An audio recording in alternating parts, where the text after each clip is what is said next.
Hey everybody, welcome to the Stock Car Spectacle. I'm Ian Jortson. I'm Mike Gamble. And I'm Nick Kinzel. And still with us today on the Kinzels Classroom, we got Brandon Brown joining us. Brandon, thanks for joining us again, buddy. It's a pleasure, guys. Loving it. All right, so we are going into the Kinzels Classroom. Professor, take it away, buddy. All right, settle up, boys. Class is in session. Welcome back to another edition of Kinzel's Classroom here on the Stock Car Spectacle. So for those who have not watched this segment before, I got three students right here: Brandon Brown, Mike Gamble, Ian Georgeson. So I got a driver for each of them that I've picked out, and then I got a fourth driver that we're all going to discuss. I like to call it our controversy driver of the week here. So let's get right into it. Brandon, this one's for you. First driver on the list, Kaz Grala, P7 finish, Cup Series debut due to Austin Dillon testing positive for COVID. Sending our best wishes to Austin and his family. But yeah, Kaz started in the rear. He looked solid all day. It's impressive that he makes his first career Cup Series start on a road course where no one was able to have any practice at all. And he got the call with such short notice. He comes out, P7 finish. Brandon, how would you assess that day for Mr. Kaz Growler right there? Well, especially based on his own expectations for himself. He's like, if I get a top 30, that's like a win. And then he comes out, keeps his nose clean all day long, gets a seventh place with all of the melee and chaos behind him in a car that he had been fitted for the day before. The Xfinity cars and the Cup cars drive so differently.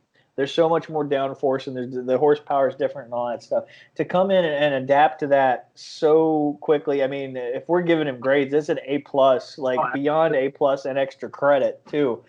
To do that and do it in the iconic number 3 car that Dale Earnhardt made famous. I think that was just a huge boost for him, especially for somebody who gets very few chances in the Xfinity Series cars that he does get to run each and every week. Yeah, that's what I was going to say. So P7 finish, that's got to boost his stock up for something good in the future. So, what this means for his future, I hope the man gets an opportunity next year in a full-time Xfinity ride for Richard Childress Racing, because the kid deserves it, absolutely. Yep.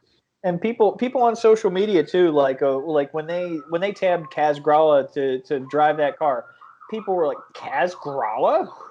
Either who is this, or you could have put this person in the car, you could have put Hemrick in the car, you could have put anybody else in the car. Why did you pick Kaz Grala? And it looks like Richard Childress knew exactly what he was doing with the talent that he had. Absolutely. That was awesome to see for Cass. Hope to see more from him soon. All right. So, Ian, this one's for you. We got the 17 car of Chris Buescher. Now, for those who have watched this before, we've been highly, highly critical on Chris Buescher this season. Just hasn't been going his way for him this year, but he gets a P5 finish. It's his second top 5 of 2020. He's only got 5 top 10s all year long. And we know it's been a real struggle for Roush Fenway Racing all year in the past couple of years. We all know that. And for the 17 team. So it's nice to see him run well because, like I said, we've been so highly critical on him. What do you got for me, Ian?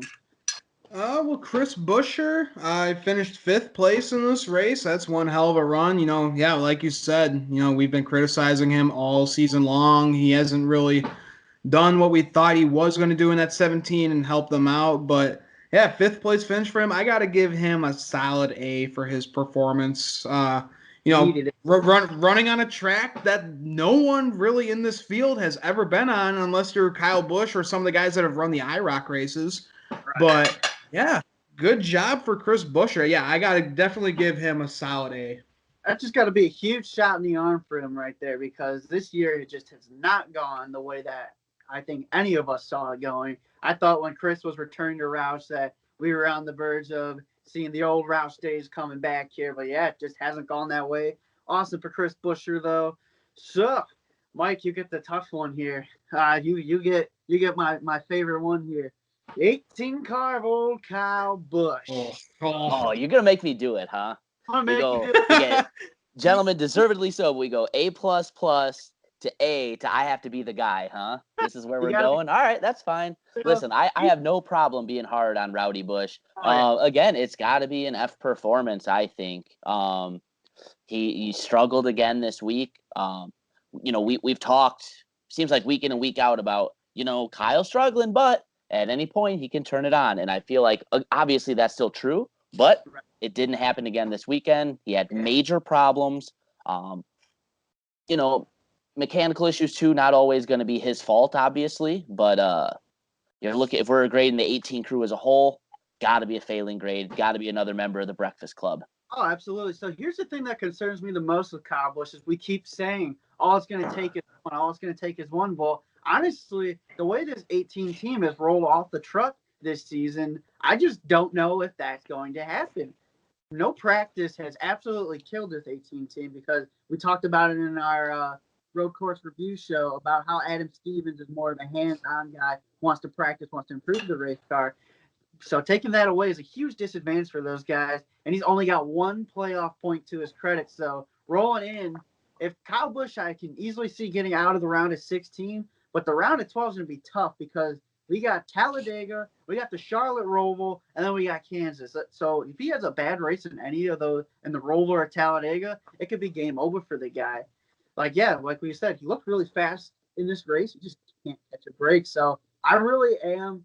I know you guys kind of aren't as concerned as I am. I would start to be a little bit worried if I'm Kyle Busch in the 18 team because they just can't seem to put it together. And it's like we say, all it's going to take is one for it to happen.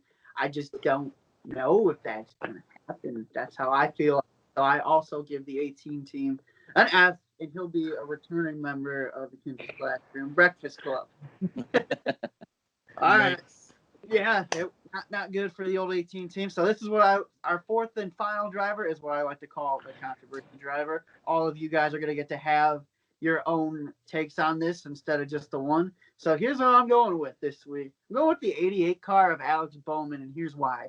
Yes, P12 finish, but I'm looking big picture here. It has now been 18 races since Alex Bowman's last top 5 finish. He's got the win on the season, but he's only got 6 top 10s on the year. And we look back at the beginning of the season, Alex Bowman and this 88 team, they took off out of the gate. And even after we came back from the COVID break, but after we left Charlotte, the 88 has struggled as a whole. A lot of bad luck and just a lot of lack of speed. Where's it gone? And he was involved with the incident with Bubba yesterday that we now know really wasn't his fault because the 22 car had some take on that. But the 88 car needs to step it up and needs those playoff points badly because he's just missing out on it if he wants to go far in the playoffs this year. So, Brandon, we'll start with you, Alex Bowman.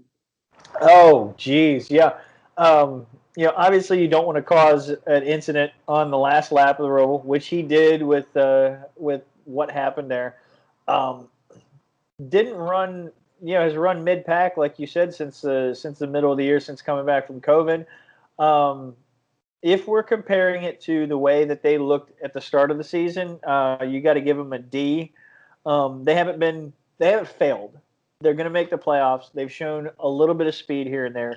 But if you're comparing them to where they were at the very beginning of the season, just looking at their finishes, yeah, D. But they might get a DF repeat in the playoffs. It only takes one. It only takes one.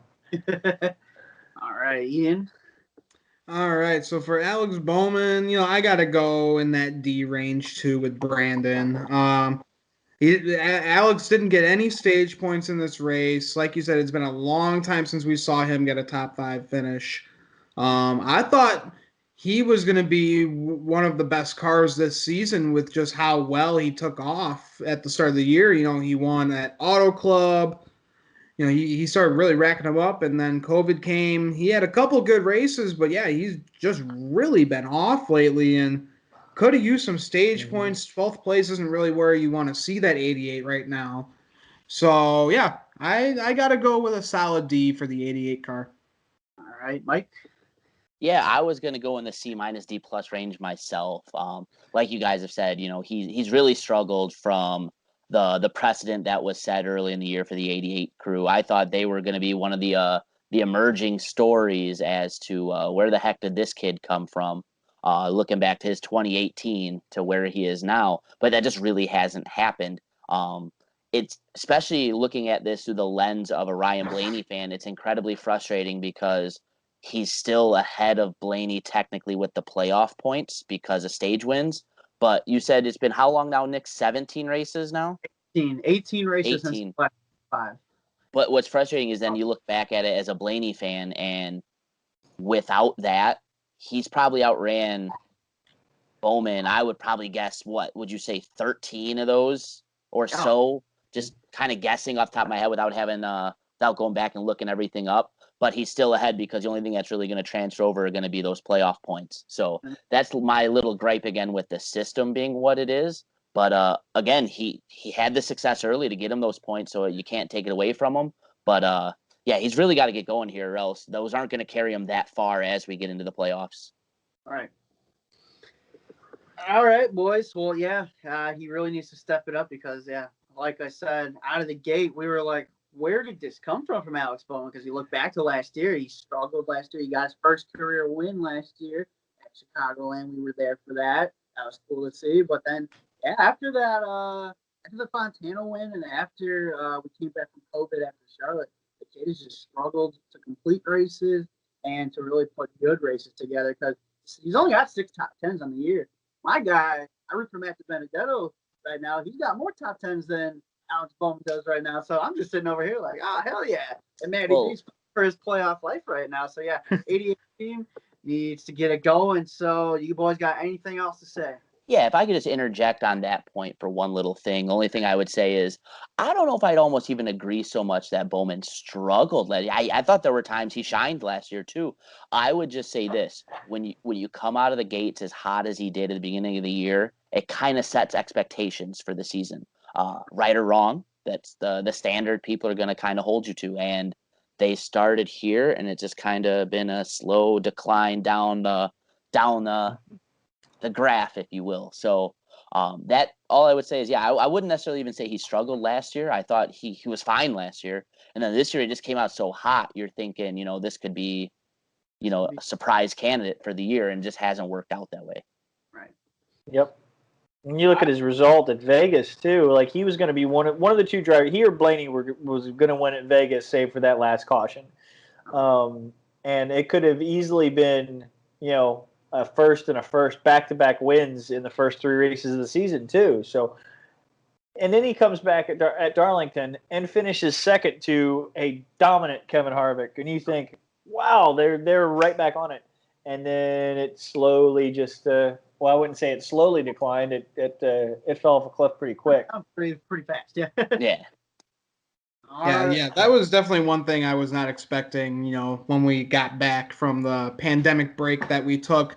He finished second to Kevin Harvick the first race back and then just fell off like that. And because I really thought, he could be possibly that 4th guy in the Final 4, but now it's looking like he could get eliminated in the round of 12. You just never know. We'll just have to see how it goes. As Brandon said, though, all it takes is one. All it takes is one to get going. So I think that's a good place to leave. So Kyle Busch, come on down. I'm going to have to see you after class for like the 5th or 6th time in the last 2 weeks. He's really struggling. But other than that, class dismissed, boys. All right, guys. So for the Stock Car Spectacle, I'm Ian Jortson. I'm Mike Gamble. And I'm Nick Kinzel. And we'd like to thank our guest, Brandon Brown, for joining us for another episode. You can follow him on Twitter. I'm sure you're on Instagram too, right? Same name, Brandon Brown, WV. Oh, yeah. There you go. Not to be confused with the NASCAR driver that happens very often on social media. Oh, I'm sure. I mean, both names Brandon Brown. You're both working in NASCAR. Yeah, I'm sure he'll get mistaken. I've had several people wish me good luck before the race starts on many occasions. Oh, yeah. If I'm you, I'm going with it. I'm like, oh, thanks, man. I'm gonna try and get it done. Car ran good, ran real good. Happy with our guys back at the shop. Pit stop flawless all day long. Oh yeah. They had no issues hitting that send button on Twitter. Thumbs felt great. Dexterity was awesome today, boys. guys. You can follow me, Nick, and Mike on all social media. We're on Twitter. We're on Instagram. Make sure to follow the Stock Car Spectacle as well on those platforms. You can find us on Spotify, Apple Podcasts, and Google Podcasts, and Anchor.fm. You can subscribe to our YouTube channel for more content. Make sure to like and subscribe. Make sure to follow our friend Patrick Cotto with the Cotto's Mojo podcast. It's a great Chicagoland-based sports podcast. Make sure to check it out. He's on all podcast platforms. Last but not least, make sure to follow our friends at Ashland Heddens Racing. Hopefully they'll be going racing this weekend. They had a long power outage for 6 days at the shop, so they couldn't get anything going. So good luck to Ashland Heddens, and we'll see you guys later for more episodes. So thanks for watching.